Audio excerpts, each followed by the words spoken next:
Boa tarde a todos. Sejam muito bem-vindos aí no. Hoje nós vamos ter um evento online.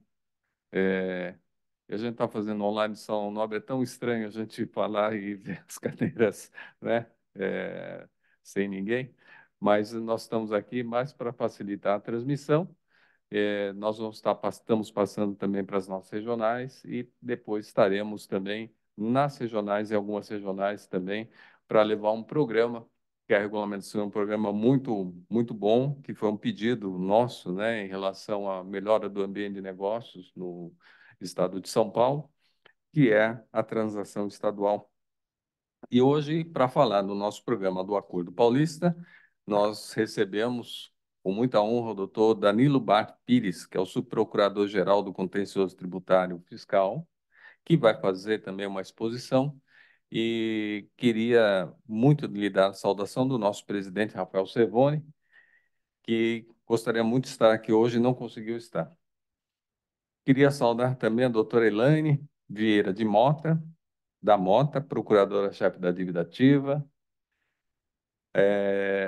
doutor Tiago, que é o subprocurador-geral adjunto do Contencioso Tributário, a doutora Daniele Eugênia Migoto Ferrari Fratini, que é assessora da Subprocuradoria-Geral do Contencioso Tributário Fiscal da PGE São Paulo, e a doutora Renata Rocha, advogada, e que vai estar participando também para expor aí com as nossas regionais. Queria saudar também todos os nossos regionais que estão aí online e que estão aí nos acompanhando, aos grandes amigos que também estão aí online, e comentar que nós vamos ter a seguinte dinâmica: nós vamos ter a apresentação, né, da regulamentação do Acordo Paulista pela Procuradoria, e na sequência nós vamos abrir para perguntas, dúvidas, é isso, né, Menotti? Então, em função disso, queria passar a palavra, então, para o doutor Danilo, para fazer a sua exposição. Bom, boa tarde a todos e a todas. Inicialmente, agradecer aqui o diretor jurídico Elcio Ronda por mais uma vez abrir esse espaço dessa casa para que nós façamos aí a divulgação do nosso Acordo Paulista. Cumprimentar também aqui meus colegas de mesa, inicialmente o doutor Tiago, nosso subprocurador-geral adjunto, a doutora Elaine, que é a nossa procuradora-chefe da PDA, a doutora Daniele, que é procuradora assessora lá da nossa sub, fazer menção aqui na nossa plateia, ainda que parcialmente presencial, os nossos colegas que atuam no núcleo de transação, doutor Volker e a doutora Cristina, e também a doutora Renata, aqui, que compõe a mesa. Já tivemos a oportunidade de debater esse assunto em algumas oportunidades. Acredito que esse evento, na data de hoje, ele terá uma grande valia da gente começar aqui responder algumas questões, tratando de dúvidas mais específicas, mais técnicas, na medida em que, a essa altura, todos já devem saber, a resolução que trata da transação e o primeiro edital, eles já estão, assim, por assim dizer, na rua. O Acordo Paulista. Para que serve o Acordo Paulista? A quem interessa o Acordo Paulista? Nós estamos implantando aqui no Estado melhores condições para que o contribuinte entre em conformidade fiscal. De que forma? Ampliando prazos de parcelamento, melhorando os descontos quando em comparação ao que existia na lei anterior, agora já revogada, 17293. Quem ganha com o Acordo Paulista? Os contribuintes. Eles terão mais energia para colocar à sua disposição de desenvolvimento das suas atividades empresariais. Aqueles que fizerem adesão ao Acordo Paulista vão, por assim dizer, ficar livre dos atos de constrição patrimonial, ficar livre de outras cobranças administrativas que nós fazemos lá pela Procuradoria, por exemplo, o protesto, por exemplo, o CADIM. Ganha o Estado de São Paulo com ingresso de novas receitas, aumento de arrecadação. Em última análise, ganha toda a sociedade.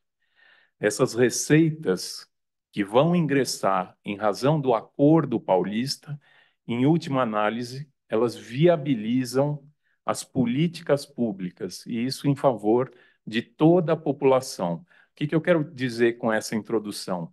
Nós precisamos ter um alinhamento de ideias.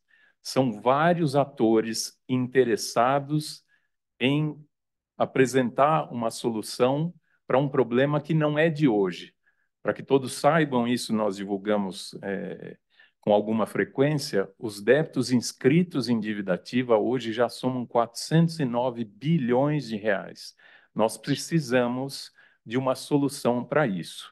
E essa solução está sendo construída em conjunto pela Procuradoria-Geral do Estado, pelos contribuintes, com apoio aqui, por exemplo, dessa casa, e o governo do Estado.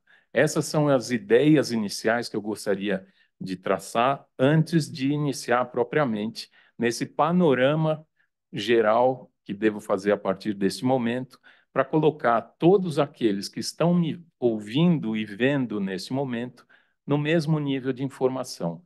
E aí, então, na sequência, abriremos aos debates, as perguntas. Acho que esse é o modelo, né, onde aqui pensamos nos bastidores que vai ter maior atratividade a todos que estão nos vendo. Seguindo, então, se o pessoal da técnica puder me ajudar. Muito obrigado. Vejam lá, esse é o arcabouço legal e infralegal do Acordo Paulista. Lei 17.843. Não entendi.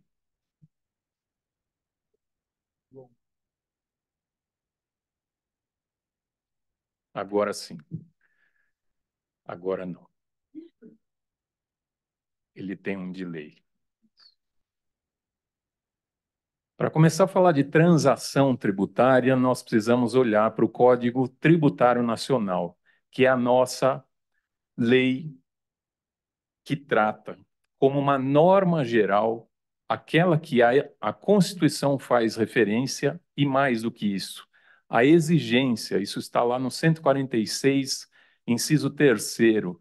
Essa é a lei complementar que nós precisamos olhar na hora de construir um projeto de lei, como fizemos, na hora de regulamentar, depois que a lei veio posta, veio a lume, aprovada lá na LESP, e mais ainda, na produção dos atos infralegais e mais na celebração efetiva dos acordos. Vejam lá o que diz o 171.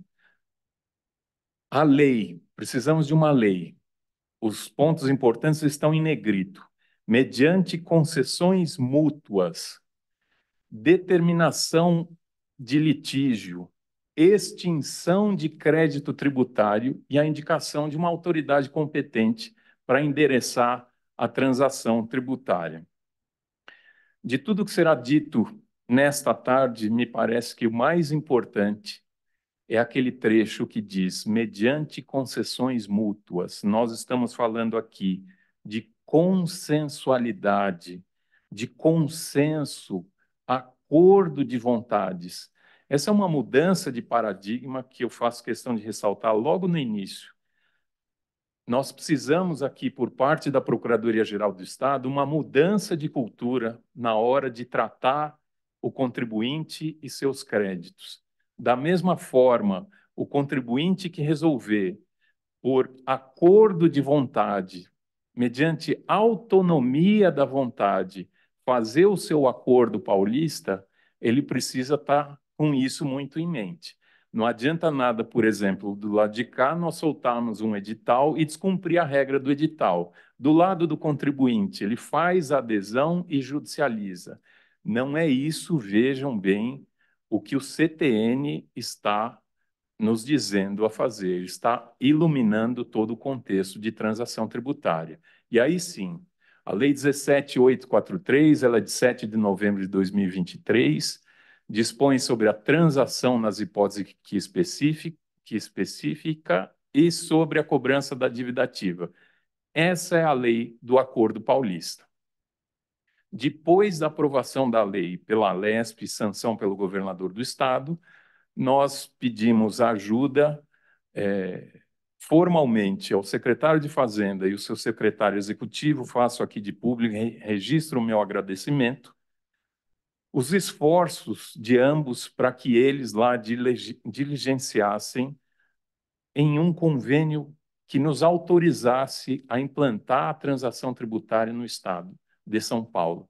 E isso teve relativo sucesso, porque não só o estado de São Paulo, mas outros estados também fizeram adesão a esse convênio, que é 210, de 8 de dezembro de 2023. Nós temos segurança jurídica para implantar esse novo modelo de transação da 17843 aqui no Estado, e não apenas isso, especialmente a transação excepcional do juros de mora, que eu vou falar na sequência, que está lá no artigo 43 dessa lei. O convênio trata de ambos os casos, tanto a transação, por assim dizer, genérica, quanto da específica. E aí, partindo para os atos infralegais. Resolução PGE 6, de 7 de fevereiro. 7 de fevereiro é a data do início de vigência da lei, mesma data em que publicamos essa resolução PGE, que nós chamamos uma resolução grande, aquela que vai tratar propriamente de todos os dispositivos, salvo engano, são 84 artigos, muito bem pensados, refletidos, para disciplinar de forma infralegal o que está previsto lá na Lei 17.843. E aí, sim, a lei tem uma previsão lá que a disciplina infralegal para dois grandes assuntos deveriam ser tratados não por resolução apenas da PGE, mas também por uma resolução conjunta, PGE, Secretaria da Fazenda. A de número 1 é que trata da utilização de créditos imprecatórios e a de número 2, utilização de créditos acumulados e créditos de produtor rural. Esse é um grande panorama do arcabouço legal e infralegal do Acordo Paulista, dessa nova forma de transação dos débitos tributários e não tributários no estado de São Paulo. Seguindo adiante, quais são os requisitos, quais são os princípios, as modalidades e as vedações? Requisito de transação no estado de São Paulo, de acordo com a Lei 17.843, o crédito precisa estar inscrito em dívida ativa. O crédito inscrito em dívida ativa é aquele que está sob a responsabilidade da Procuradoria-Geral do Estado. De um lado, o credor, apenas o Estado? Não, as autarquias. Além do Estado, as autarquias e outros entes estaduais, desde que, isso está no artigo 2º da lei, representados pela nossa PGE. E, de outro lado, o devedor, aquele que está com seu nome, CPF ou CNPJ inscrito em dívida ativa, ou a parte adversa. E aqui nós pensamos nos grupos econômicos, ou seja, aquela empresa que faz parte de um mesmo grupo econômico, ela pode celebrar a transação, ainda que o nome dela não esteja formalmente, entre aspas, inscrito em dívida ativa. Passando para os princípios. No início desse quadro ali, isonomia, transparência, são os princípios que estão expressamente descritos na lei. Ali no tópico seguinte, estímulo à conformidade fiscal, redução da litigiosidade. Esses são princípios que nós inserimos na resolução PGE número 6 de 2024. Estímulo à conformidade fiscal. Vejam o vetor do Acordo Paulista. Redução de litigiosidade. Aqueles contribuintes que têm interesse em celebrar transação, em aderir ao Acordo Paulista, nós estamos, entre aspas, deixando o Poder Judiciário de lado. Nós estamos resolvendo uma pendência, uma questão tributária, um crédito inscrito em dívida ativa, deixando a litigiosidade de lado. Talvez esses dois princípios, estímulo à conformidade fiscal e redução da litigiosidade, talvez sejam grandes princípios que nós precisamos atentar, não só aqui por parte da Procuradoria-Geral do Estado, mas também pelos contribuintes, porque não terá como ser diferente. Em algumas situações, nós teremos, sim, problemas de hermenêutica jurídica. Nós teremos que olhar para os princípios para decidir qual é o melhor caminho interpretativo. E esses princípios, eles são vetores de interpretação. Agora, do lado de cá, nos termos dessa resolução PGE número 6, eles também vinculam a Procuradoria-Geral do Estado. As modalidades, artigo 2º da lei. Transação por adesão, aquela feita via edital, que é, não por acaso, o edital primeiro que foi lançado, que eu vou abordar logo na sequência, nós conseguimos trazer uma grande massa de contribuintes e seus respectivos débitos inscritos em dívida ativa de uma vez só. E se não for por adesão, por edital, é uma transação que nós chamamos individual, por proposta individual. O contribuinte, olhando para o seu crédito, para o seu débito inscrito em dívida ativa, ele protocola lá aquilo que nós chamamos internamente de um processo SEI. É um processo administrativo em que o pedido dele vai ser apreciado especificamente no caso concreto dele, o que hoje nós não estamos fazendo para o ICMS, em razão do edital aberto. Para que todos saibam, nos pedidos de transação individual, a competência, esse é um nome técnico que eu estou utilizando, interna na Procuradoria-Geral do Estado, é do nosso núcleo de transação, aqui representado pelos nossos colegas Volker e Cristina.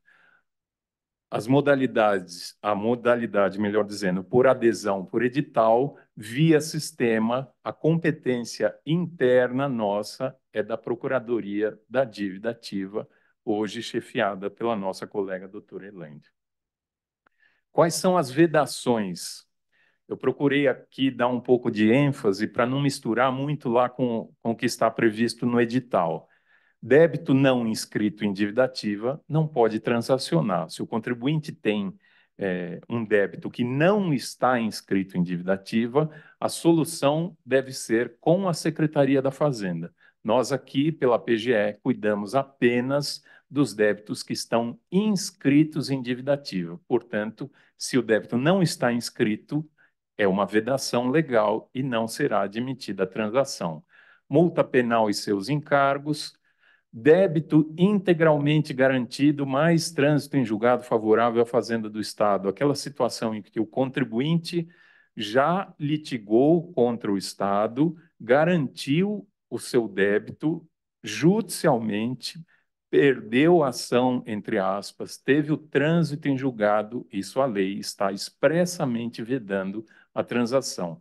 E o último item ali que eu coloquei, o adicional do CMS destinado ao Fundo Estadual de Combate à Erradicação de Pobreza, que é, como todos sabem, o FECOEP. Aqui, eu ainda não estou falando do edital do CMS.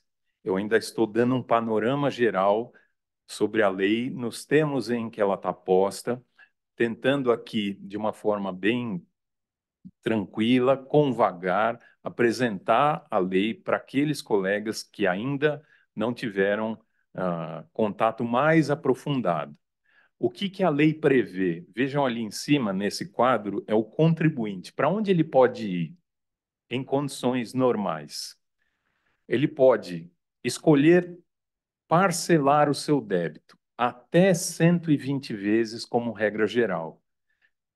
Se o contribuinte for pessoa natural, ME, EPP ou empresa em RJ, ele pode ir em até 145 vezes. O contribuinte pode ter acesso a descontos. Para todo e qualquer contribuinte? Não. Apenas para os contribuintes que tenham débitos classificados como irrecuperáveis ou de difícil recuperação. os descontos são apenas nos juros e na multa, eles vão até 65% do valor total do crédito e até 70% do valor total para a empresa em recuperação judicial, para pessoa física, ME e EPP. E qual a outra possibilidade? O contribuinte pode, isso é uma das grandes novidades da lei, fazer a compensação do seu débito inscrito em dívida ativa com o crédito que ele tenha de precatórios, créditos acumulados de ICMS e os créditos de produtor rural. Esse é um panorama geral da lei. Existem ainda duas possibilidades de transação, estão lá em capítulos apartados da lei. Uma é de cobrança de pequeno valor, a ideia de fazer uma transação também por edital, que nós consigamos acolher via sistema uma grande massa de devedores, mas aí isso deve ficar para um momento subsequente ao edital que já está, por assim dizer, na rua. E uma outra espécie de transação, aquela de relevante disseminada controvérsia jurídica, que não por acaso é a do edital que eu falo na sequência. Vejam os vetores do Acordo Paulista que estão no quadrante direito inferior. Conformidade fiscal é o que se busca com esse projeto que virou lei e estamos divulgando com mais vagar nesta tarde. Desjudicialização. Nós vamos deixar para ajuizar a execução fiscal, continuar com litígios em juízo apenas, entre aspas, contra aqueles devedores, contra aqueles contribuintes que não tiverem interesse em aderir ao Acordo Paulista. Nós temos uma outra vertente lá nesta mesma lei, que não é objeto da exposição de hoje, que é a modernização da cobrança. Nós temos lá outros institutos, por exemplo, a verbação premonitória, por exemplo, o redirecionamento administrativo de cobrança, que não tratarei nesta tarde, mas está lá na lei como uma forma de modernizar a gestão de cobrança da dívida ativa. Enfim, são esses os vetores do Acordo Paulista. A partir de agora, eu começo a tratar da transação por adesão, da transação desse edital que foi publicado, melhor dizendo, no mesmo dia 7 de fevereiro, início de vigência da lei. É o edital PGE-TR número 1 de 2024. Trata dos juros de mora do ICMS, artigo 43 da Lei 17.843. Esse edital procura solucionar uma celeuma que existe há mais de uma década em torno dos juros de mora do ICMS.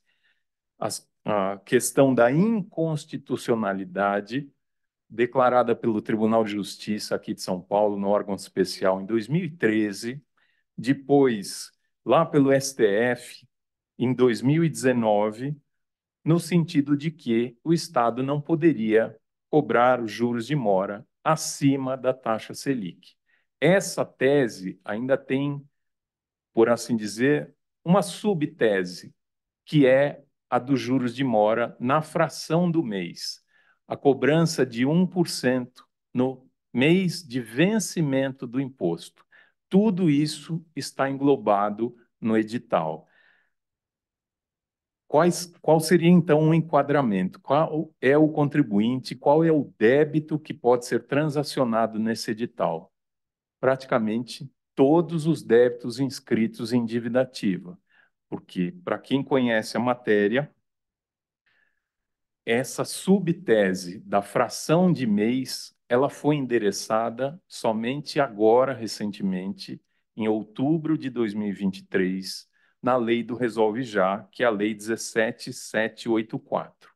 Então, ainda que o contribuinte já tenha debatido a sua tese lá, limitado os juros à taxa Selic, muito provavelmente ele ainda não conseguiu endereçar a questão da fração dos juros de mora. E mais, como nós temos que observar, além do edital, o artigo 43 da Lei 17.843, esse artigo tem um parágrafo 6º, que veio assim redigido da Lesp, com sanção do governador do Estado. O disposto neste artigo aplica-se, inclusive, aos casos em que os juros dos débitos já tenham sido retificados em decorrência de decisão judicial ou revisão administrativa.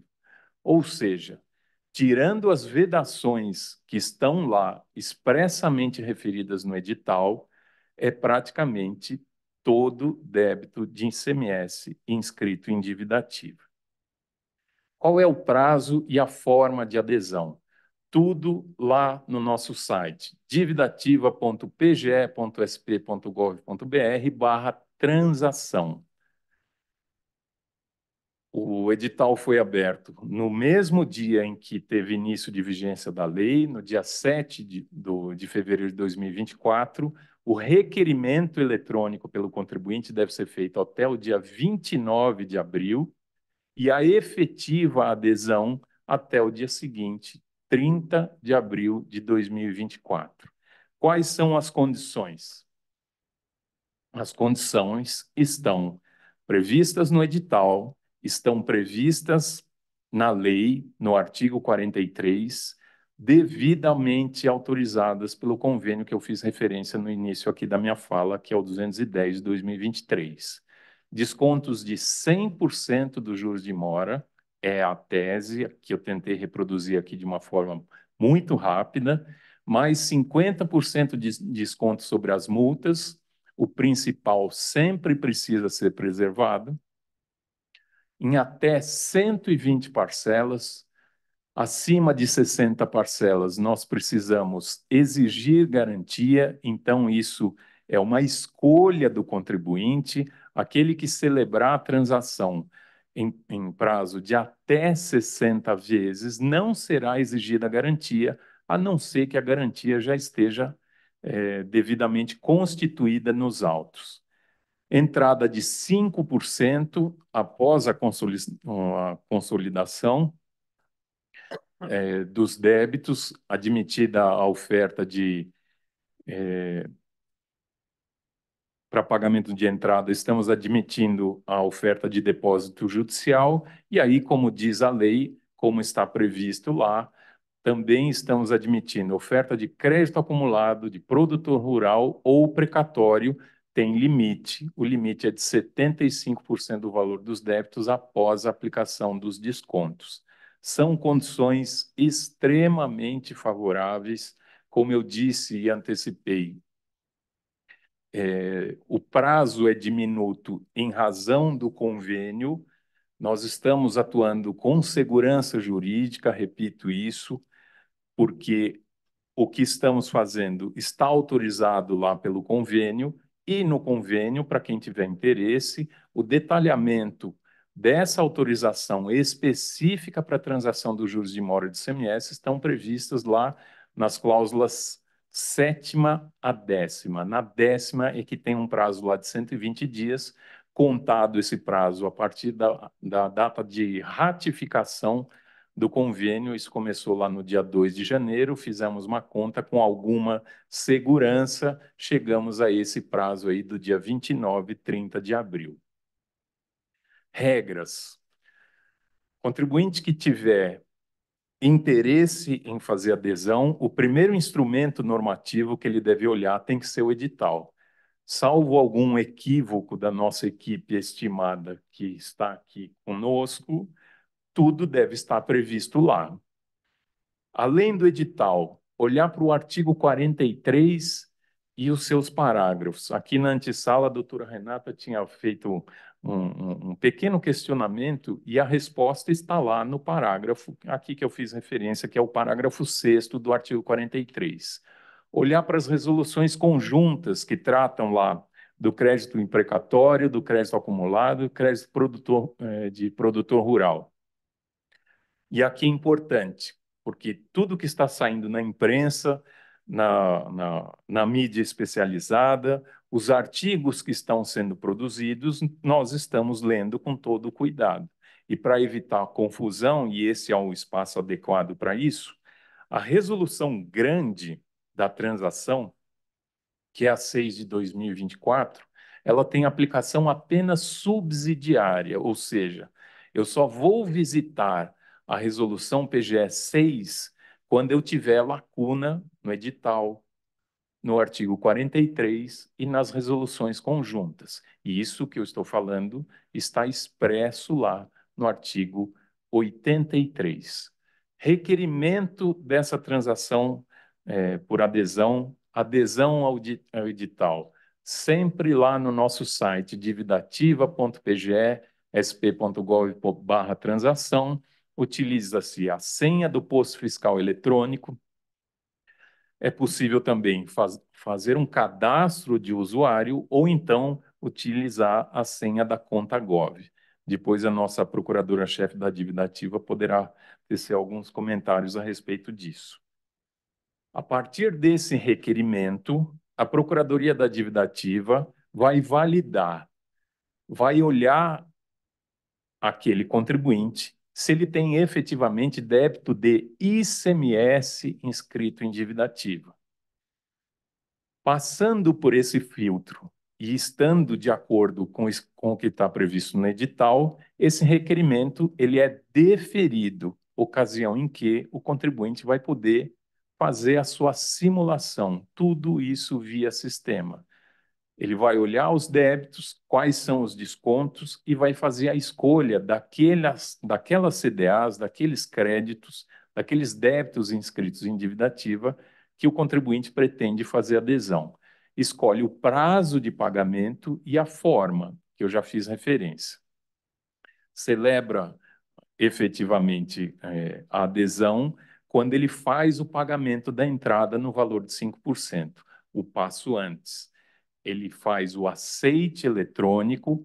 Quando ele faz o pagamento de 5% e aquele pagamento é identificado no sistema, nós consideramos que a transação está efetivamente celebrada. Vejam lá do lado direito, no requerimento ali, primeiro ali eu fiz um recorte no nosso site, na aba requerimentos para achar o pedido de transação e o artigo 43.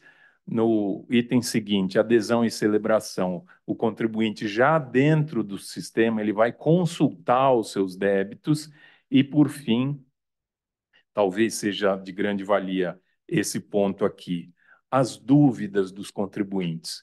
O contribuinte leu o edital, leu a lei, as resoluções conjuntas, ainda tem dúvida, o que ele deve inicialmente fazer? Lá no nosso site, que eu já repeti aqui algumas vezes, na aba Dúvidas, tem perguntas e respostas. Todas as dúvidas que surgem, às vezes, nós estamos lá com toda a equipe internamente tentando produzir o melhor texto normativo. Nós fizemos isso para produzir o projeto de lei que foi gestado internamente e nós fizemos isso na hora de escrever as resoluções e o edital. Mas é bem provável que a gente não consiga abarcar todas as hipóteses. O que nós estamos fazendo? Um manual com perguntas e respostas. Toda vez que eu leio algum texto de algum advogado na internet, nós nos reunimos falando, oh, o contribuinte está com uma interpretação equivocada. Vamos fazer uma pergunta? Essa, por exemplo, doutora Renata. Eu faço a pergunta e eu mesmo respondo, porque provavelmente a dúvida interpretativa de um contribuinte é a dúvida de centenas, possivelmente de milhares de contribuintes na mesma situação. Além de perguntas e respostas, a equipe da PDA fez lá vários manuais. Vejam lá, se é possível todos enxergarem. Nós temos um manual lá, nós temos, por exemplo, um manual de transação do artigo 43, nós temos um específico do crédito acumulado, um de depósito judicial, um outro de precatório e ali um manual de acesso ao site de transação. Tudo isso para tentar, no máximo das nossas forças, facilitar a vida do contribuinte e facilitar a adesão ao Acordo Paulista. Se ainda assim ainda tiverem dúvidas, e pelo visto existem algumas, um outro canal é o, entre aspas, Fale Conosco. Lá na aba Dúvidas, Nós devemos fazer esse ajuste no site da transação, mas o Fale Conosco até este momento está lá no outro site, que é o da dívida ativa.pge.sp.gov.br. Essas são, em linhas gerais, aquilo que eu gostaria de falar inicialmente. Tentei aqui não me alongar em demasia, justamente para possibilitar que os contribuintes, aqueles nossos ouvintes, que tenham dúvidas interpretativas a respeito, utilizem esse tempo para fazer aqui como se fosse uma chamada oral mesmo. Parece uma banca de concurso, doutor Honda, mas acho que vale a pena, porque eu tenho certeza, a partir daqui, com todos os nossos colegas anotando as questões, nós vamos levar isso para o nosso site e assim a gente consegue ir eliminando essas dúvidas na medida do possível e com a melhor velocidade possível para que mais e mais contribuintes façam a adesão inicialmente a esse Acordo Paulista Transação por Edital dos Juros de Mora de ICMS. Devolvo a palavra. Obrigado, doutor Danilo. É importante as suas palavras. Eu acho que o programa é um programa inovador no estado de São Paulo, né? E eu tive a oportunidade de trabalhar junto com a PGFN no Campo Federal quando a gente estava discutindo as primeiras consensualidades, né? E saiu a lei, né, da PGFN na transação, o que foi um grande avanço em termos de segurança jurídica, de agilidade, né, dessas questões, né? Então, parabéns, queria parabenizar a Procuradoria, o Governo do Estado de São Paulo, por este passo muito importante e que agora nós estamos na fase da regulamentação. Estamos falando agora mais dos editais, né, que saíram, né, não dos acordos. Queria saudar também, que eu estou vendo aqui pelo vídeo, a doutora Rita Nolasco, a nossa representante da AGU. Obrigado aí, Rita, por você estar aí conosco, né? Ela está lá em Brasília, está mandando aí um grande abraço aí a todos. Obrigado aí pela sua presença. A doutora Rita Nolasco, ela é da escola da AGU e fez aqui um evento que a doutora Maria Inês esteve lá conosco. Vocês também estavam aqui, né? Que falava sobre a questão da consensualidade, isso antes de virar lei, né? Isso. Foi antes Logo da aprovação da lei, antes do início da vigência. Isso. Então, muito bem. Então, a doutora Rita Nolasco sempre foi uma grande defensora, né, dos meios alternativos. Obrigado aí sua presença, doutora Rita. Nós temos aí algumas questões. Eu vou passar. Querem complementar alguma questão ou posso abrir já a outras considerações? Pode? Então, eu queria passar a consideração à mesa para a doutora Renata Rocha, para suas considerações. Bom, em primeiro lugar, eu gostaria aqui de agradecer, é uma grande honra estar compondo essa mesa. O doutor Elcio Ronda sempre possibilita esses diálogos aqui, como diretor jurídico do CIESP, entre as empresas e a PGE e PGFN. Também gostaria aqui de agradecer ao doutor Danilo, uma explicação que já foi quase que exaustiva nas minhas dúvidas, mas nem todos os contribuintes aqui já foram sanados, eu sei disso, porque nós estudamos aqui a lei, li algumas vezes, e também já tive a oportunidade de conversar com o doutor Danilo, com a doutora Elaine, por outra oportunidade. Então, algumas delas eu vou repisar aqui, porque eu tenho certeza que são dúvidas também dos demais contribuintes. Bom, agradeço aqui também a doutora Daniele, doutora Elaine, doutor Tiago, doutora Cristina e doutor Volker. E vou endereçar algumas dúvidas aqui que foram trazidas, mas, em primeiro lugar, eu acho que é importante trazer e elucidar a importância desse programa para os contribuintes. Eu vejo que, na esfera federal, a transação ela foi de um grande sucesso. De fato, ela é um instituto que veio para ficar, que trouxe uma alteração de mindset para as empresas. E eu tenho certeza que no Estado nós vamos colocar aqui algumas dúvidas e possivelmente encaminhar algumas sugestões, se existe ou não espaço para isso, mas eu tenho certeza que também vai ser um programa bastante exitoso e saúdo também aqui na pessoa da doutora Inês, que não está aqui hoje, mas com uma postura sempre muito inovadora à frente da PGE. Então, claro, né, tratando aqui dessas questões sempre como uma forma e considerando aqui os objetivos da própria lei da transação estadual, que é melhorar, né, o ambiente de empresarial e de negócios, considerando aí o vultoso, contencioso tributário que o nosso país enfrenta. Todo mundo aqui conhece bastante, não precisa ser advogado, mas eu tenho certeza que isso também é algo, é um fator de bastante preocupação para todos os empresários. Tenho certeza que esse programa vai ser muito exitoso. Eu vou colocar primeiro um endereçamento aqui antes de trazer as dúvidas. Se houver espaço, talvez não para esse edital número 1, mas algo que possa ser maturado no futuro aí para outras editais também. Eu verifiquei que na resolução 1, que trata aí da utilização do precatório, e na resolução 2, que ela trata também da utilização do crédito acumulado, há a necessidade, no caso do precatório, de habilitar esse crédito já no início, né, da adesão da transação tributária estadual. Só que, como nós vimos aqui, o programa ele é bastante extenso, pode se estender até 120 meses, e no decorrer da transação tributária, um contribuinte pode receber um precatório ou pode ter um crédito acumulado que ele verifique no curso dessa transação. Então, isso eu sei que não há essa previsão, mas gostaria de colocar isso como um encaminhamento, caso seja possível uma análise por parte da PGE, porque é algo que pode ser feito de uma forma a quitar os débitos de uma forma mais célere para o contribuinte e também para a PGE, uma forma de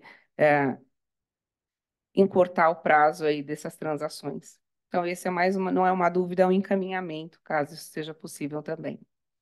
Ok?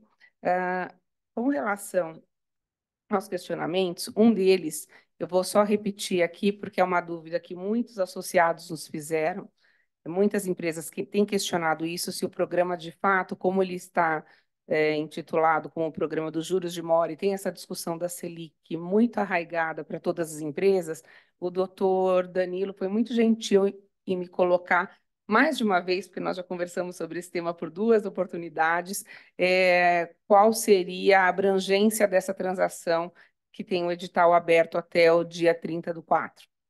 Então, na verdade, não seriam apenas aqueles débitos que têm o recálculo pela Selic, a discussão já conhecida, como o doutor colocou, pelo órgão, já sedimentada pelo órgão especial do TJ, mas também outros débitos que tratam também da fração da Selic.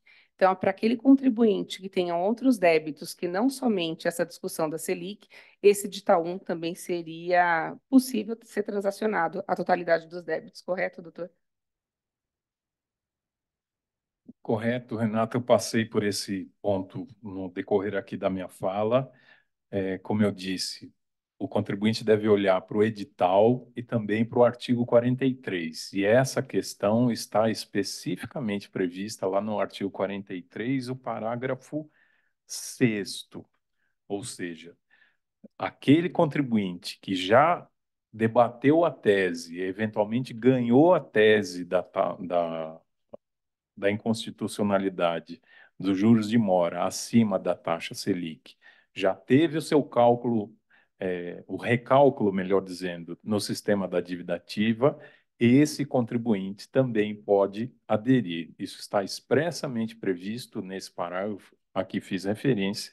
E, como eu disse também, a questão da fração dos juros de mora, ela só foi endereçada com a lei apelidada de Lei do Resolve Já, e com efeitos para frente, assim, a partir do início de vigência da lei. Esse edital, como eu disse, deve pegar toda a base de débito inscrito em dívida ativa de ICMS. Não vai poder aderir, Renata, apenas aprofundando, aquele contribuinte que se encontrar nas vedações que estão expressamente previstas lá no edital e que eu procurei fazer referência rapidamente aqui na minha fala. Perfeito. Doutor Danilo, eu tenho mais 2 questionamentos aqui que são comuns a diversas empresas, muito embora a Procuradoria já tenha produzido um vasto material aí no perguntas e respostas, mas talvez essas 2 questões possam ser incorporadas lá também. Então, um contribuinte que ele tenha uma discussão judicial já bastante antiga e que já tenha transitado em julgado, né? E ali ele está numa condição de recuperabilidade desses débitos, né? E não houve o recálculo dos juros, porque é enfim, débitos bastante antigos.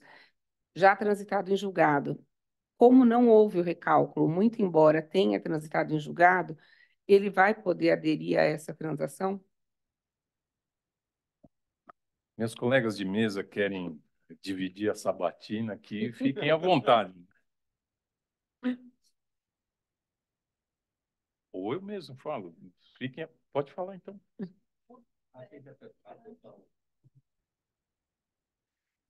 Todos os débitos com trânsito em julgado que não tenham sido recalculados podem ser objeto de transação, salvo se tiver um trânsito em julgado favorável à Procuradoria e que tenha depósito nos autos. Então, esse depósito já é da Procuradoria porque já teve uma decisão em favor da Procuradoria.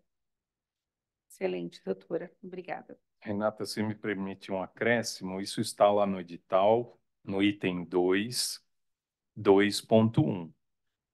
Além do depósito, seguro garantia ou fiança bancária. A situação daquele contribuinte que ajuizou uma ação contra o Estado, tratando de qualquer tese de ICMS, ele garantiu com depósito, fiança bancária ou seguro garantia, entre aspas, perdeu a ação, transitou em julgado de forma favorável ao Estado. Esse contribuinte está fora do edital. Ok, É uma hipótese muito muito específica. específica, de fato. Houve uma consulta exatamente nesse sentido, por isso que eu trouxe aqui, porque é um débito que, de fato, transitou em julgado, mas ele não houve o recálculo, né? E uma última situação que eu trago aqui, para depois poder abrir para as perguntas, que eu vejo aqui que tem alguns comentários no nosso chat, é um contribuinte que tenha uma autuação que se tornou, né, um débito inscrito em dívida ativa, mas que trata somente de descumprimento de obrigação acessória. Então, por exemplo, uma multa por falta de escrituração, de nota fiscal de entrada, algo dessa natureza. Ela é considerada uma multa penal para fins de vedação à transação tributária? Não. Desculpa, a vedação à multa penal que consta dos atos normativos é aquela decorrente de condenação criminal. Perfeito. Multa penal na esfera criminal. Excelente, doutor Tiago. Obrigada.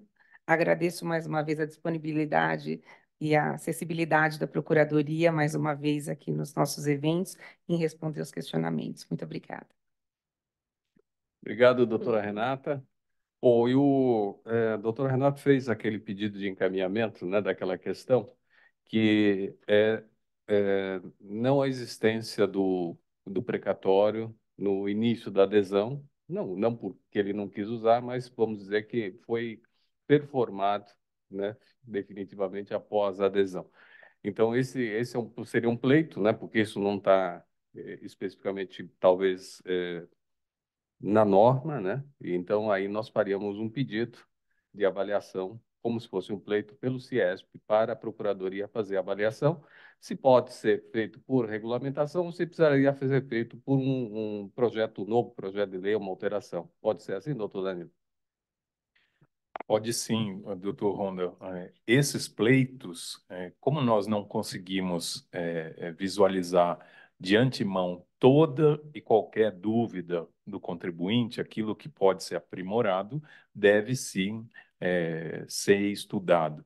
Isso não consta, de fato, no edital que foi publicado, a possibilidade apenas de oferta de precatório no início da transação.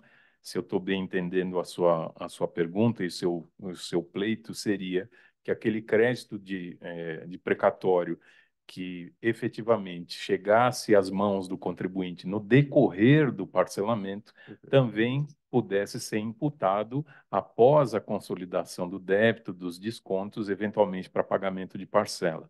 Isso realmente não está previsto no edital e nós precisamos aprofundar a pesquisa e a conveniência e oportunidade, mais a compatibilidade desse proceder com os nossos sistemas internos para eventualmente aquecer com esse pedido. Obrigado, doutor Danilo. De fato, a gente sabe como, às vezes, há questões que não afloram logo de início, mas podem ser bom para o Estado, né, porque agilizaria, né, a liquidação e também bom para o contribuinte que, no final, não tinha conhecimento ou do crédito acumulado antecedente, né, que foi só homologado posteriormente, ou do precatório. Mas agradeço aí a sua boa vontade, né, de analisar e ver como é que poderíamos seguir. Vamos então agora passar as perguntas. Eu tinha uma dúvida também. Tem um ponto que eu achei interessante, é o cadastro fiscal positivo, né, na norma. A gente sempre falava muito nessa questão do compliance, né? Nós apoiamos muito a lei da conformidade, né, no Estado de São Paulo, o Código do Contribuinte, né, que foi feito de forma aí, pioneira. E aí eu fiquei muito feliz em ver que há uma preocupação na norma, na lei, né, de fazer um cadastro fiscal positivo. O senhor pode comentar um pouquinho de qual seria a percepção e quando poderíamos ter uma percepção mais efetiva do cadastro? Nesse início de vigência da lei, Ronda, nós colocamos todos os esforços da nossa equipe para colocar esse edital de transação em pé, na rua, por conta do prazo previsto lá no convênio a que fiz referência, que é o 210. A nossa equipe também não mediu esforços para fazer a regulamentação da transação de uma forma geral, que é a resolução número 6, em conjunto com a Secretaria da Fazenda, as resoluções conjuntas número 1 e 2. No início dessa semana, nós soltamos uma outra resolução, que é a de número 9, na segunda-feira, que trata da modernização da cobrança da dívida ativa. Nós estamos lá fazendo, rondar aos poucos. O cadastro positivo, ele ainda não foi disciplinado por ato infralegal, mas não tenho dúvida que é um vetor de orientação da Procuradoria-Geral do Estado que veio por iniciativa do governador, aprovado pela Lespe, enfim. Nós precisamos, sim, tratar contribuintes de forma desigual, na medida das suas respectivas desigualdades. O que falamos lá internamente? Imagina um contribuinte que tem um histórico de total inadimplência, eventualmente de fraude fiscal até, e outro contribuinte que teve lá os seus percalços, celebrou um parcelamento, fez pagamentos reiterados, teve um contratempo, tentando suavizar aqui as palavras, em razão da pandemia, e agora ele se apresenta de novo à Procuradoria-Geral do Estado, buscando a sua conformidade. Nos parece óbvio, olhando para o que está previsto na lei, que esses contribuintes merecem tratamento diferente. E é com esse olhar que nós devemos caminhar para a regulamentação, para a disciplina infralegal do cadastro positivo, que também tem previsão nessa mesma lei 17.843. Ótimo, doutor Danilo, muito obrigado. Vamos passar, então, as perguntas. Visando talvez a melhor comodidade, se o doutor Danilo estiver de acordo, eu vou ler três, estão pela ordem de chegada, né? Eu lerei três e aí as respostas podem ser pelas três. Pode ser assim? Eu só vou pedir, doutor Ronda, que você também utilize os conhecimentos dos meus colegas aqui de Tá mesa, bem. porque eles estão ansiosos também Tá para ótimo. responder, e se alguém não Muito bem. souber, ou a gente vai passando a Muito bem. conversa. Tá É ótimo. um debate como se fosse um doutoramento ou Ótimo. coisa que o vale. Tá bem. Então, as perguntas estão abertas aqui para a mesa, né? Quem quiser fazer uso, por favor. A primeira pergunta: na modalidade de adesão, após a análise da PGE do pedido de transação, a celebração é imediata ou ainda caberá ao contribuinte decidir se celebrará o acordo dentro da proposta da PGE? Segunda pergunta: o contribuinte poderá adquirir créditos precatórios para utilização nessas negociações ou somente poderá utilizar créditos já existentes do próprio? A transação por adesão tem algum limite de redução em relação ao débito total corrigido? Nesta modalidade, o limite 65% do total do débito será aplicado? Bom, fica aberto a quem quiser, então.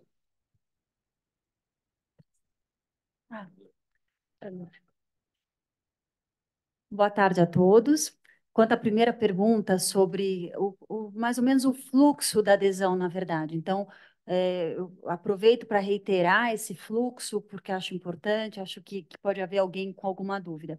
Então, o contribuinte que tiver interesse vai ao nosso site, o dividativa.pge.sp.gov.br/transacão, né, sem o tio e sem o cedilha. E no requerimento vai ter o requerimento do artigo 43, a gente vai mudar o nome, mas é o do edital do artigo 43, ele é eletrônico, o contribuinte vai preencher, automaticamente ele vem para a PGE. A PGE vai analisar esse pedido, que na verdade, certamente ele, assim, a probabilidade é que ele seja deferido. Ele só vai ser indeferido se não houver débitos inscritos de ICMS ou se os débitos inscritos forem de FECOEP, é a hipótese, ou se tiver uma transação do programa anterior rompida há menos de 2 anos.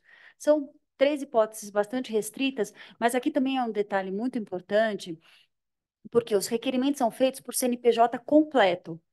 Então, cada empresa vai fazer o do seu principal e das suas filiais em requerimentos apartados.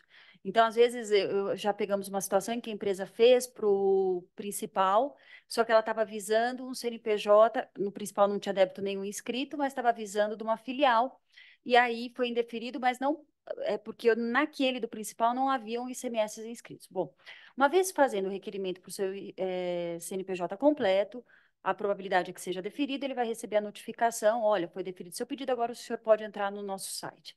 O contribuinte pode novamente entrar no nosso site, na aba consultar débitos, a entrada no nosso site, o contribuinte já vai ter feito, porque o requerimento exige isso, ele pode entrar com a senha do posto fiscal, pode entrar com a senha do GovBR daquela empresa, ele tem que entrar pela empresa, ele não pode entrar por si mesmo, porque se pretende um requerimento para aquela empresa.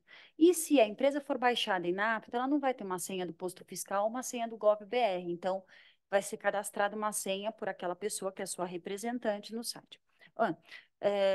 Tendo sido deferido seu pedido de requerimento, ele vai entrar no nosso site, ele vai consultar os seus débitos, e a partir dali, ele vai ter uma possibilidade de adesão até o dia 30 de abril. A gente chama de adesão só o fazer o parcelamento, entrar no sistema, escolher seus débitos e fazer o seu parcelamento. Até dia 30 de abril ele pode fazer a adesão e pode ser que ele escolha fazer hoje 3 adesões, amanhã escolher outros débitos, esse eu vou pensar um pouco, esse eu vou olhar o processo. E daí no dia 30 de abril encerra-se o prazo e daí ele tem que ter feito todas as adesões. No momento que ele escolheu fazer a sua adesão, ele vai constituir seu débito. Se tiver uma execução fiscal com mais de um débito, que são os casos declarados, ele tem que escolher todos os débitos daquela execução fiscal. Fora essa hipótese, ele pode escolher uma adesão para cada débito, cada auto de infração, ou se ele quiser escolher os autos de infração junto, enfim, e até em 120 meses. Chamamos isso de adesão, ele vai escolher, vai nesse momento da escolha. E, desculpem, eu estou me estendendo, mas é porque eu acho que talvez seja a oportunidade da gente aproveitar toda essa situação. Nesse momento de adesão, ele escolheu os débitos, ele pode já incluir o depósito judicial que ele pretende utilizar para bater o débito. Nesse momento, ele também vai incluir o crédito acumulado para bater aquele débito. Ele segue na sequência do sistema, o sistema é bastante autoexplicativo, até que, em um momento, ele vai fazer o termo de adesão, ele vai concordar com os termos, e daí ele tem uma adesão de um acordo, a gente chama isso de adesão. A celebração, na verdade, a gente chama quando o contribuinte pagar a primeira parcela, a entrada, no caso. Pagando a entrada dele, tem já um termo celebrado, aí ele já não pode alterar aquele termo. Já houve uma situação, 2 situações até agora, em que o contribuinte fez adesão. O requerimento muitas pessoas fizeram, daí eles estão com passe livre no sistema para fazer a sua escolha, mas o contribuinte, nessa situação, ele escolheu os débitos para fazer a sua adesão. Só que ele se arrependeu, não, aquele não era com aquele outro débito que eu queria fazer. Então, ele escreveu no Fale Conosco, que é um outro canal que nós temos, falando, olha, não era exatamente essa adesão que eu queria fazer. Então, o que a gente faz? Não Fale Conosco, quem responde são só procuradores para essa transação especial, tamanho cuidado que a nossa subprocuradoria tem com esse programa. E a gente direcionou para falar pessoalmente conosco e tratarmos de cada dessas não celebrações de adesão, para consertarem as adesões com procuradores em canais específicos. Mas, uma vez já celebrado, quando se paga a primeira a entrada, daí não é possível mais alterar a adesão. Acho que eu me estendi demais, mas espero ter Ficou bem completo, doutora. Mas estamos sempre à disposição para responder depois. Obrigado, doutora Elaine. Bom, pergunta 2 e 3 com o doutor Tiago. Pergunta 2 do Carlos Filho. Contribuinte poderá adquirir créditos de precatórios para utilização nestas negociações ou somente poderá utilizar créditos já existentes do próprio? A lei nos fala em créditos próprios ou adquiridos de terceiros e no edital, item 6.5.2, essa previsão também está expressa. A questão dos precatórios é importante, só um adendo, por isso a gente tem um cuidado no tratamento, doutor Elcio. A cessão de precatório, a rescisão de precatório, ela precisa ser muito bem acompanhada e documentada. A gente sabe que, às vezes, o precatório, nessas negociações que não são, muitas vezes, diminutas, elas passam por uma série de titulares. Por isso, o cuidado com a habilitação prévia nesse momento, por isso, o cuidado em certificação e documentação precisa dessas sessões, para evitar, inclusive no que diz respeito ao edital aberto, que não se perca a oportunidade, né, de apresentar um crédito válido, rígido, não é, com as garantias de titularidade e documentação da sessão, de modo a não se perder a oportunidade dessa transação do 43, como o doutor Danilo bem pontuou, ela é excepcional, ela é abrangente, mas ela é por um prazo determinado. Tá? Então, respondendo, créditos de terceiro também, importante que os contribuintes tenham esse cuidado no que diz respeito às sessões de precatório. Outra pergunta do Mário: a transação por adesão tem algum limite de redução em relação ao débito total corrigido? Nessa modalidade, o limite 65% do total do débito será aplicado? A gente está falando aqui, no edital do 43, em uma transação que prevê o desconto de 100% nos juros de mora e 50% nas multas, nos outros demais juros e encargos legais. Então, o único ponto de preservação para a gente aqui é o do valor do principal, né? O principal terá que ser preservado. Então, aplicados todos esses descontos, se eles eventualmente atingirem o principal, a gente restitui o valor do principal. Então, os descontos, eles não estão limitados necessariamente a 65%. Eles são 100% juros de mora e 50% de multas, outros juros e encargos legais. Essa disposição está nos itens 6.2.1 e 6.2.2 do edital. Obrigado aí, doutor Tiago. Próxima pergunta é da Bratax. Por gentileza, a entrada de 5% será calculada após a consolidação dos valores. Essa quantia será calculada após a aplicação dos descontos previstos no edital? Doutor Helene. A outra, a entrada aqui da Produflex, aí um abraço ao Solano. A entrada pode ser parcelada nos mesmos modos do programa federal? E a outra pergunta, as dívidas disponíveis para parcelamento só vão aparecer se fizer o requerimento?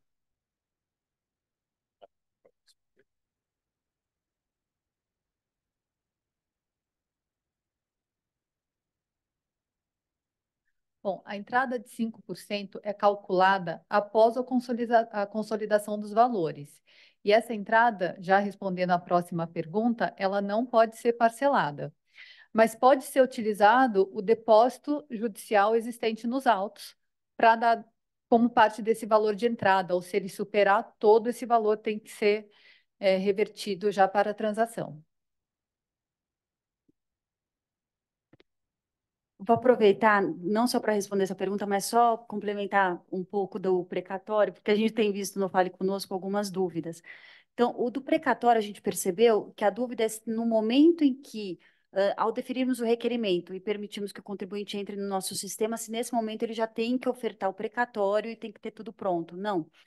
No momento, a pessoa, o contribuinte, o interessado vai fazer o requerimento para nós vamos deferir, ele vai entrar no nosso sistema e vai ver os débitos, vai ver quais são os descontos, enfim, e como ele pretende pagar e qual tipo de valor do precatório, qual precatório. Durante o prazo da adesão ao programa, 30 de abril, o contribuinte tem que ter feito esse requerimento para poder entrar no sistema e o protocolo junto ao nosso setor de precatórios da PGE com o precatório que ele pretende utilizar naquele acordo, para ser validado no setor de precatórios. Pode ser que o nosso setor de precatórios ele tende a responder rapidamente por causa dessa transação, mas pode ser que ele demore um pouquinho mais do que 30 de abril. Mas ainda assim, o contribuinte, porque ele já fez o requerimento no nosso sistema e porque ele protocolou esse pedido de compensação do precatório dentro do prazo, ele poderá fazer a adesão depois. São os dois requisitos para ele poder fazer a adesão depois, porque apenas depois que o nosso setor de precatório validar o valor do precatório, enviando isso para nós notificarmos o contribuinte de novo, para ele utilizar no acordo dele, é que ele vai poder fazer aquela adesão que eu mencionei. Daí ele vai escolher os débitos, colocar aquele valor que o setor de precatório validou para usar dentro daquele acordo de parcelamento. Então, no caso do precatório em especial, é a única exceção em que ele faz um requerimento para entrar no sistema e protocola o pedido junto à PGE de compensação do precatório. Pode ser que ele possa, sim, tendo esses dois requisitos, fazer a adesão depois do dia 30 de abril, porque ele já cumpriu o que estava dentro das obrigações dele. Quanto a essa pergunta sobre o parcelamento só vai aparecer no requerimento, sim, é que, na verdade, o requerimento nós utilizamos para poder documentar a entrada do contribuinte dentro do prazo, essas questões todas em relação ao precatório. Então, o requerimento é muito simples, como eu mencionei, o indeferimento é apenas se o contribuinte não tiver débitos de ICMS, o que também ele pode ficar atento, porque de repente ele achava que tivesse, não tem, o que aconteceu com outro contribuinte. Mas fazendo o requerimento, ele já vai ter o acesso ao sistema para fazer essa adesão. Obrigado, doutora Elaine. Mais, então, 3 perguntas. Além do edital 1 e do referente a débitos de pequeno valor, que ainda está pendente de publicação, quais são os próximos editais que devem ser publicados? Essa aqui vai para o Danilo. Espera aí que eu vou ler as outras. Boa. Havendo parcelamentos de dívidas não inscritas perante a Secretaria da Fazenda, então não está inscrito, é possível desistir do parcelamento? Digo, deve ser falando rompimento, né? E requerer a sua inscrição da dívida para celebrar a transação? E gostaria de tirar uma dúvida se é possível o contribuinte pagar apenas a entrada com o precatório. Do fim para o final, é possível, gostaria de tirar uma dúvida, é possível o contribuinte pagar apenas a entrada com o precatório? Não, a entrada precisa ser em dinheiro ou a utilização do depósito judicial. Havendo parcelamentos de dívidas não inscritas perante a Cefaz, é possível desistir do parcelamento e requerer a sua inscrição? Isso é algo que deve ser consultado e combinado junto à Secretaria da Fazenda. Aqui nós estamos tratando apenas do débito inscrito em dívida ativa. É possível que exista um tempo maior para que isso seja consolidado lá no âmbito de atribuição da Secretaria da Fazenda, mas essa dúvida deve ser sanada diretamente lá com a Cefaz, não aqui com a PGE. Além do edital número 1 e referente a débitos de pequeno valor, quais são os próximos? Eu tenho alguma dificuldade de dar esse spoiler, porque a decisão de publicar um edital dessa envergadura passa por uma cadeia decisória, são muitas análises aprofundadas que são feitas para a tomada de decisão e nós precisamos fazer isso com todo o critério para que nós consigamos efetivamente, uma vez publicado um edital dessa envergadura, ter condição de assimilar a massa de contribuintes interessados. Vamos fazer um por vez, aos poucos, com cuidado, e assim acho que a gente consegue caminhar a passos firmes na implantação desse novo Acordo Paulista. Obrigado aí, doutor Danilo. Mais 3 perguntas. Doutor Eduardo Correia, prazer aí, viu? Um abraço grande aí para você, Eduardo, meu diretor aqui do departamento. Com relação à transação por adesão prevista no edital 1, aplica-se a redução dos honorários advocatícios prevista no parágrafo 2º do artigo 9º da lei? Outra pergunta, havendo parcelamentos em atraso, ainda não inscritos em dívida ativa, é possível solicitar ativação para aderir ao programa? Não inscritos ainda. As dívidas não inscritas, pois ainda em defesa, é possível desistir do processo administrativo e requerer sua inscrição em dívida ativa? Olha, está todo mundo querendo ir para a transação da Procuradoria, doutor Danilo. Bom, dessas últimas perguntas, acho que elas se confundem uma com as outras. Se o débito não está inscrito em dívida ativa, a atribuição para a inscrição do débito é sempre do órgão de origem. Se é um débito de ICMS que está sob a competência e responsabilidade da Secretaria da Fazenda, é a esse órgão que esse pedido do contribuinte deve ser endereçado. A pergunta do Eduardo, com relação à transação por adesão, aplica-se a redução dos honorários advocatícios previstos no parágrafo 2º do artigo 9º da lei? A resposta sim. O item 6.4, honorários advocatícios, eles vão incidir sobre o crédito final líquido. Isso é o que está no item 6.4, ou seja, após os descontos incidirão os honorários no mesmo percentual fixados lá nas execuções fiscais. Obrigado, doutor Danilo. Outra pergunta: quais são os tipos de precatórios aceitos? Apenas o que advém de ICMS? Caso a dívida não esteja ainda ajuizada, será necessário ajuizar e pagar os honorários tanto da transação quanto o do judicial? A quem caberá o ajuizamento? E débito inscrito que está em situação com os dados em cartórios, como parcelar?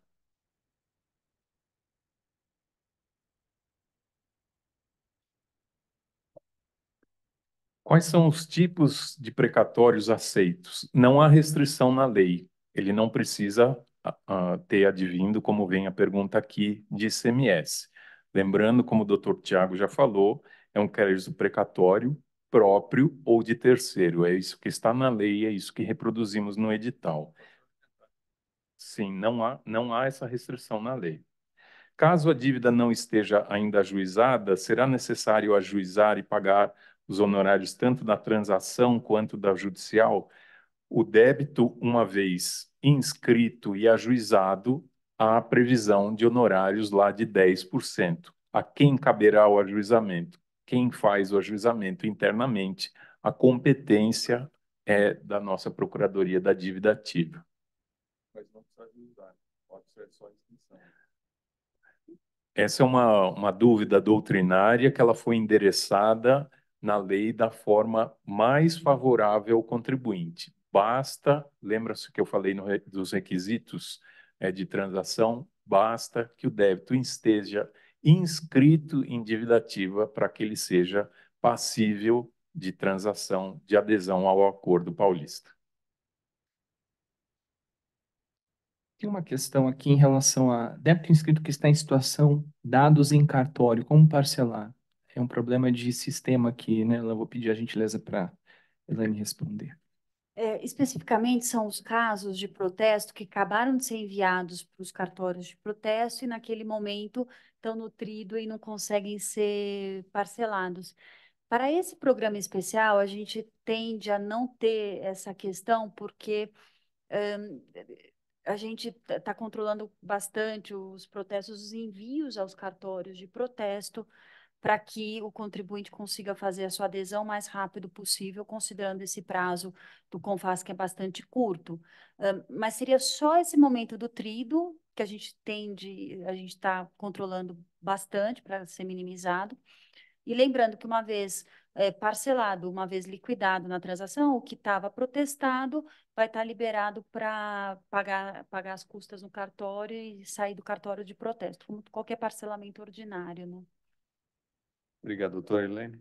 Pode, doutor Tiago. Só um ponto aqui em relação à necessidade de ajuizamento, de regra realmente ela é dispensável, mas quando há necessidade de garantia, como a garantia tem que ser alocada numa execução fiscal, então nesses casos a gente vai precisar de um ajuizamento da execução fiscal.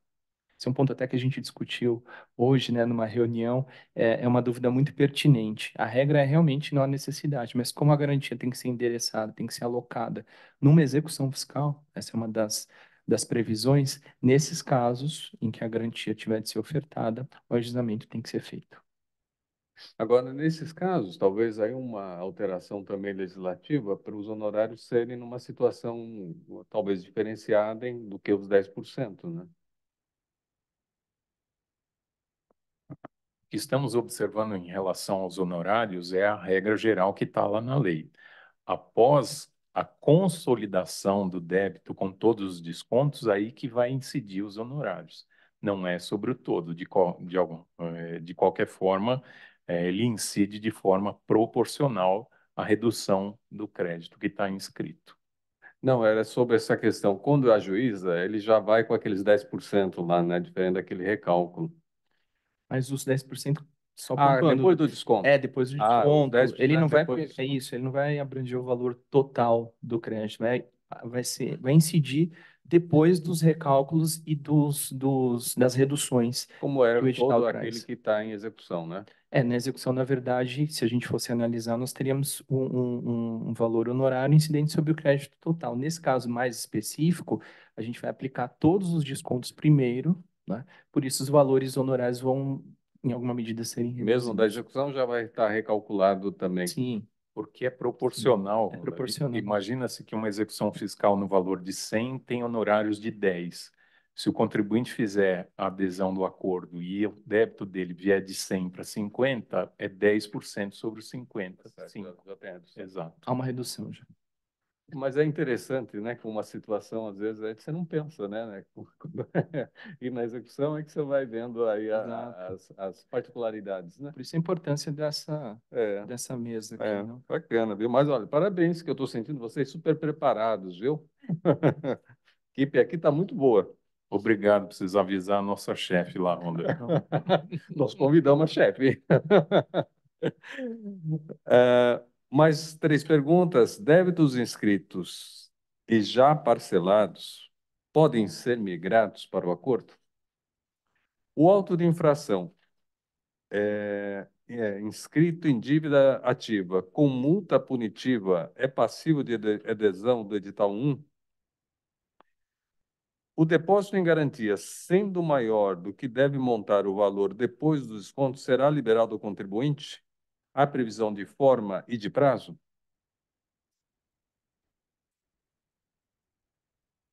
Estou com essa pergunta aqui. Débitos inscritos e já parcelados poderão migrar para o acordo? Sim. Todos os débitos em parcelamentos especiais, parcelamentos ordinários e outras transações não rompidas podem ser migrados para a nova transação. O que o contribuinte deve verificar é se tem algum parcelamento com débito não inscrito junto com débitos inscritos. Nesse caso, os débitos inscritos não poderão ser transacionados e esses débitos não inscritos serão rompidos. Então, o contribuinte tem que analisar o que é melhor para ele fazer nessa hipótese. E talvez, se der tempo, esses débitos não inscritos forem inscritos, ele pode fazer uma nova transação com relação a eles. Duas questões aqui, uma da Bruna, o auto de infração escrito em dívida ativa com multa punitiva, passivo de adesão edital 1, não há essa limitação, desde que débito de CMS, nos critérios que nós tratamos aqui, que envolva a tese dos juros, né, seja os juros Selic, seja o percentual na fração de mês, não há essa vedação. Pergunta da Margarida, o depósito em garantia sendo maior do que deve montar o valor depois de desconto, será liberado ao contribuinte a previsão de forma e prazo? A gente ainda não se deparou com um depósito maior aqui. Nesses casos, sistemicamente, como a gente faria, Elaine? Na verdade, é um pouco o contribuinte que está acostumado com o PEP, o que nós fazemos? A gente calcula já o valor a ser levantado proporcional àquele parcelamento. Então, a gente não, no momento que se pede esse levantamento, a gente só vai pedir o valor proporcional ao necessário para liquidar o débito dentro daquela transação e o restante fica nos autos. Então, o depósito era integral com 100, o parcelamento ficou em 50, nós só vamos pedir o levantamento de 50% daquele valor, conseguimos levantar aquilo, os outros 50 ficam nos autos. É o Proporcional. procedimento normal, é.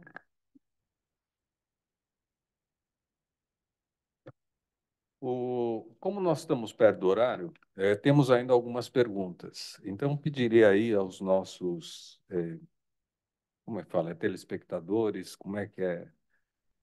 Ouvintes, internautas, que então eu vou fazer as perguntas em homenagem àqueles que já fizeram através do chat, para que a gente dê tempo das respostas. Caso alguém tenha alguma outra dúvida que queira fazer, pode me encaminhar, que nós encaminharemos à Procuradoria, né? Assim que tiver uma resposta, a gente disponibiliza. Inclusive essas, falei com a doutora Renata aqui, que foram feitas, se vocês puderem compilar e encaminhar, porque a Podemos gente sim. monta lá o perguntas e respostas, inclusive com o que foi discutido aqui, importante. Tá bem, obrigado aí, doutor Tiago. Mas então, mais 3 perguntas para os débitos do ICMS inscritos em dívida ativa que não se enquadrem no regramento do artigo 43 da Lei 17.843 poderão ser objeto de transação individual? Contribuinte que já simulou os descontos, obteve redução na simulação e já gerou a guia para pagamento do valor em parcela única, pode usar precatório adquirido de terceiros para pagamento desta guia? Para os casos em que serão indicados precatórios para compor o pagamento da transação, a decisão homologatória da cessão de créditos a ser proferida nos autos do processo precatório pode ser apresentada à PGE após a adesão do acordo? Esse é um daqueles pontos que nós comentamos. Débito de ICMS inscrito em dívida ativa que não se enquadra no regramento. Pode pedir transação individual? A resposta, não. Quando nós temos um edital aberto de ICMS, nós colocamos lá uma regra na resolução PGE número 6 de não admitir pedidos individuais enquanto eu tenho uma transação por adesão abrangente. A ideia é de otimizar a força de trabalho interno da PGE e não abrir duas portas ao mesmo tempo. Se eu estou entendendo a pergunta aqui do contribuinte, se ele não consegue se enquadrar no 43, muito provavelmente ele está em alguma das vedações que estão previstas lá no edital. Só que aquelas vedações, elas são também tem previsão na parte geral. E se ele não pode em uma, ele não vai poder no momento subsequente na transação individual. A vedação, passando para o edital, poderia. Fechou o prazo do edital, 30 de abril de 2024. No dia seguinte, o contribuinte que não tiver aderido, ele pode caminhar para a transação por individual, melhor dizendo, e aí sim aos cuidados do nosso nobre núcleo de transação aqui representados pelos doutores Volker e Cristina. A Caroline, para os casos que serão indicados precatórios para compor o pagamento da transação, a decisão homologatória da cessão pode ser apresentada após a adesão. Para precatório, a doutora Elaine já esclareceu aqui, ela precisa antes, o contribuinte precisa antes se dirigir, ele informa o valor, valida o seu crédito na assessoria lá, judicial de precatórios, vinculado ao gabinete da Procuradora-Geral, e aí traz o seu encontro via sistema do crédito com o débito dele. Não há previsão neste momento, esse é o pleito, se eu bem entendi aqui, do CIESP, de que isso seja feito no momento subsequente. Isso não está previsto no edital. Já. Acho que tem essa pergunta também, que é muito ligada do precatório, sobre se você tem uma guia, se você pode pagar com precatório. Na verdade, não é possível pagar, porque precatório e créditos acumulados são dinheiros contábeis, né? Não são dinheiro moeda. Então, e a guia, você é uma moeda que, enfim, ela tem toda uma atualização, ela tem que ser paga, vai para o tesouro, enfim. Então, como é um encontro contábil de valores, você precisa oferecer na adesão para poder, inclusive, abater. No caso do precatório, tem uma outra questão também, que o precatório ele vai ser validado pelo nosso setor, porque ele vai dizer não só qual é o valor apartado do advogado, porque às vezes os precatórios têm mais de um titular, qual é a parte que você vai aproveitar e quem pode aproveitar daquele precatório todo, e também a data, porque ele vai informar qual é o valor naquela data daquele precatório. E a gente tem que trazer na adesão do precatório os débitos para aquela mesma data que foi nos informado pelo setor de precatório, não é um dinheiro que continue atualizado depois, enfim, você tem que trazer os débitos, como é um depósito judicial, para aquela data e naquela data abate, porque daí você está falando do mesmo valor na mesma data. Então, por isso que precisa ser ofertado num termo de adesão, por isso que tem que ser ofertado dentro do sistema e não por meio de uma guia. E o crédito acumulado acaba também sendo um dinheiro contábil que você tem que abater naquele momento, contabilmente, dentro do termo de adesão, não por guias.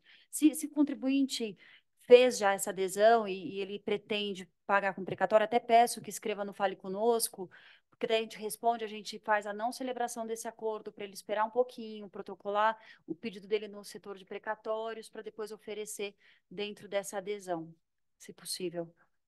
Obrigado, doutor Helene. Agora, só complementando a pergunta, na realidade, ele fez a simulação para pagamento único, né? E aí ele fez a emissão da guia. Mas vamos supor que ele seja para pagamento único e queira pagar com precatório. Poderia? É que Não o consegue. pagamento único, porque o limite do edital é 75% do precatório. Sempre vai Então, sempre... existir. Mas se fosse, vamos supor, é que por conta dessa limitação dos 75%, não é possível. Sempre vai restar 25% para serem pagos em uma vez só ou em parcelas. Mas ainda assim, vamos supor que fosse um depósito judicial. O mesmo depósito judicial você tem que abater naquela mesma data, que poderia ser integral, e daí você liquida o crédito, você pode abater o crédito naquele momento. Você não consegue pagar uma guia, emitir já a guia e depois pagar. Você tem que primeiro fazer o ajuste. Não ocorre a hipótese, nunca vai conseguir ser 100% por causa da limitação do 75%. Mas mesmo que não fosse, a gente não conseguiria fazer por guia. Tá. Teria que ser um abatimento E contábil. aí o segundo ponto é a trava, que a guia só se reconhece como pagamento pelo sistema bancário. Isso, exato. Por conta sistêmica. Mas o sistema não lê, né? Porque a guia gerou a guia, ele está esperando A uma guia compensação é uma compensação do Febraban. Tá bom. Bem, mas é interessante essa dúvida, né? Bom, então mais 3 perguntas. Débitos inscritos não parcelados ordinariamente podem aderir à transação? Quais as diferenças entre os critérios para a utilização das reduções previstas no edital 1 e os critérios de reduções de acordo com o critério de grau de recuperabilidade previsto no artigo 25 e 26 da resolução PGE número 6? Vou fazer duas aqui que estão juntas. É possível o parcelamento da entrada? Acho que isso aqui já foi respondido que não. Então, débitos já parcelados poderão desistir do parcelamento atual para migrar para o Acordo Paulista? Também, né? Mas, se quiser responder a outra. Parcelamento de entrada, não. Entrada é 5% à vista. Débitos já parcelados pode desistir do parcelamento atual e migrar para o Acordo Paulista. Sim, não seria propriamente uma desistência, mas uma migração. Isso tem previsão no edital número 1. Quais as diferenças entre os critérios para a utilização das reduções previstas no edital e os critérios de reduções de acordo com o critério de grau de recuperabilidade? Nesse edital, nós não estamos olhando para o grau de recuperabilidade dos débitos. Isso já veio da Alesp, como eu disse, o artigo 43, nós tivemos pouca margem para não observar o que lá está escrito ou reescrever de uma forma diferente. Nós, na medida do possível, apenas reproduzimos o que está previsto no 43. Esses artigos 25 e 26 da Resolução 6, eles serão observados na sequência desse edital, na transação individual, quando eu terei que separar, então, os créditos recuperáveis dos irrecuperáveis, dos difíceis de recuperação. Lembrando que apenas para esses últimos é que a lei faculta a possibilidade de desconto nos juros e na multa. São coisas bem apartadas. Repito aqui mais uma vez, esse edital que está com prazo aberto para adesão, as regras estão lá no próprio edital e lá no artigo 43. É bem importante que as coisas fiquem apartadas. A resolução PGE 6, ela só se aplica de forma subsidiária, quando eu não encontrar o regramento no edital e nem lá no artigo 43 da Lei 17.843. Obrigado, doutor Danilo. Então, vamos para as três últimas perguntas. Já, doutor Danilo, exatamente 16h30. Ótimo. E sobraram três perguntas. Olha só que interessante. Agradece os esclarecimentos. Pergunta: a garantia para parcelamento da transação superior a 60 prestações é do valor total ou do valor após os descontos? Multas de 5% até 20% aplicados sobre os valores já corrigidos, além de honorários aplicados sobre valores atualizados, não estão compatíveis com a capacidade real de pagamento, assim como os índices de inflação de apenas um dígito. Aí eu acho que é mais um desabafo. Então, em caso de parcelamento de dívida ainda não inscrita, é necessário o pedido concomitante de rescisão e de inscrição em dívida ativa. Isso sendo feito, é possível aderir à transação?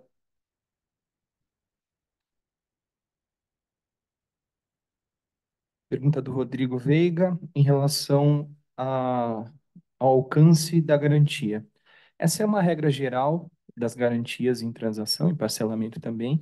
Na verdade, as garantias elas abarcam todo o crédito tributário sem os descontos.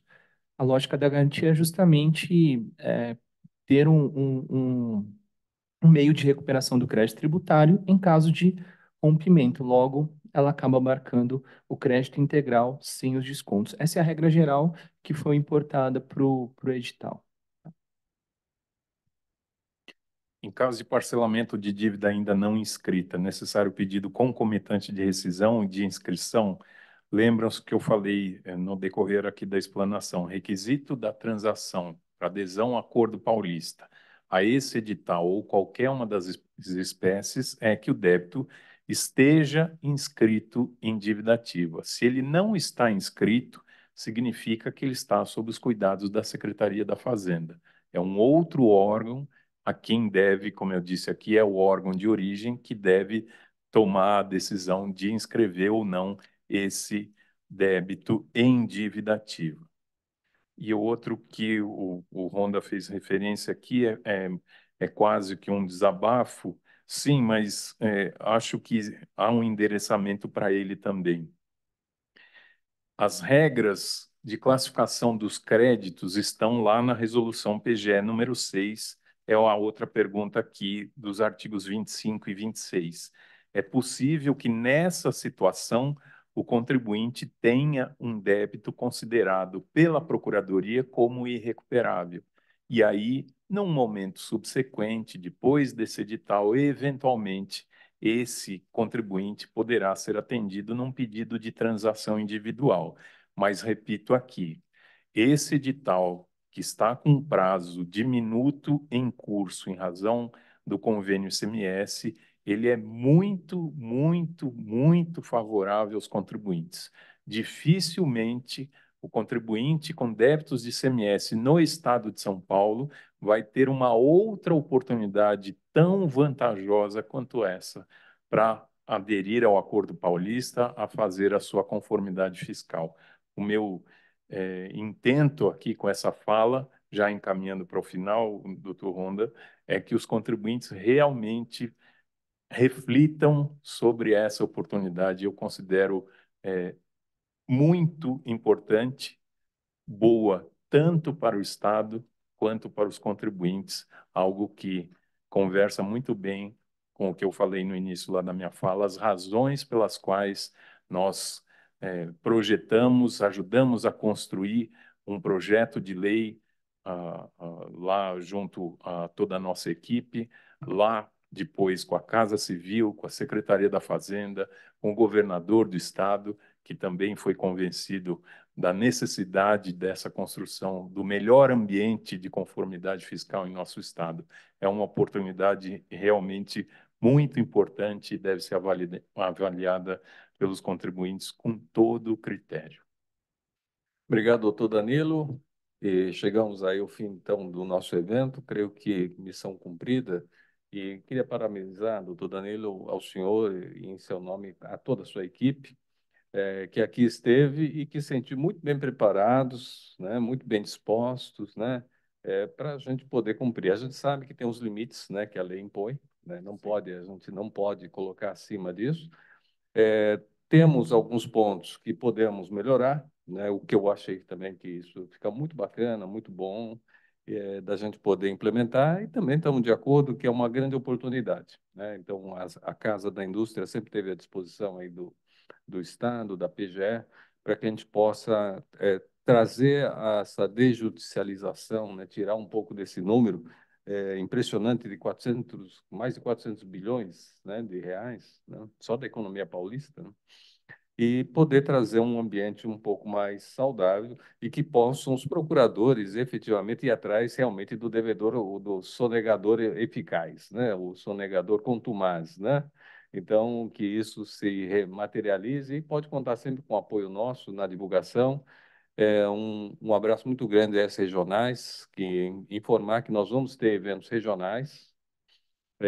Depois nós vamos passar para as datas, as regionais que nós vamos ter e, se possível, a procuradoria local, né, que se puder acompanhar junto, a gente vai estar divulgando. O nosso objetivo realmente é fazer a máxima divulgação possível e entendemos que nós estamos caminhando nos primeiros passos. Eu acho que importante que não é a coisa completa, começamos com o edital justamente nesse teste, né, que a gente vai testando a viabilidade, vai testando os procedimentos e vamos aí aperfeiçoando, né, à medida que for. A lei permite, então eu acho que vamos seguindo em conjunto. Mas, de novo, meus parabéns aí, doutor Danilo, doutor Tiago, doutora Renata, doutora Elaine, doutora Daniele, muito obrigado. A doutor Volker, doutora Ana.